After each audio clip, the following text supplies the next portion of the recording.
Can I use AI for my divorce?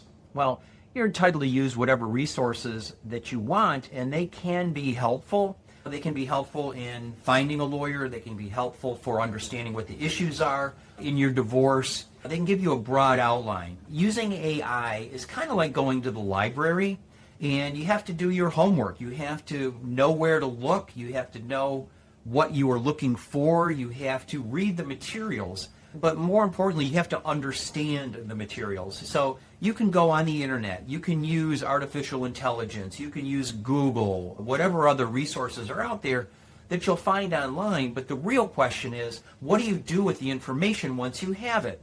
A lot of people believe that they can prepare all the paperwork with the use of AI that will draft everything for them, that will find all the relevant law for the state of Michigan, that it will put it in exactly the format that the court wants to see to present your best argument. But quite frankly, that's just not true. I've seen a lot of people try to represent themselves by preparing documentation using AI and using Google and using those other internet resources.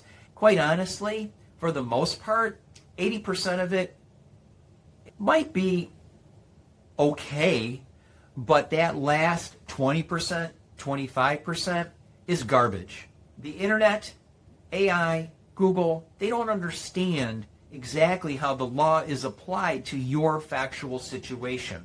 And you may look at something and think, well, it looks pretty good. Didn't cost me anything. I was able to do it in 5, 10, 15 minutes. And I can just file this with the court, and I don't have to worry about anything else, and I don't have to hire any lawyer because I know everything there is to know about it. Quite frankly, you can't confuse AI or Google or the internet with the use of an experienced lawyer.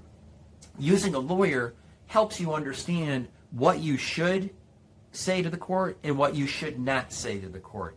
It helps you anticipate what the other side might say or do and how to defend against that in advance. Just because you read something in a book at the library or you get some information through AI on the internet doesn't mean that you have all the answers. And quite honestly, when you are using that information, it becomes quite obvious to lawyers like myself, and it becomes quite obvious to judges whether that person that is relying on AI actually knows what they're talking about. There is the law that needs to be followed, but you have to know how to apply it. That is what the most important thing is. So the answer to the question is, of course you can use AI as a resource to gather information. You can use it as reference material. Sometimes it's accurate, sometimes it's not, but you still ultimately need to know what is or is not relevant. You need to know what you should or should not present to a court.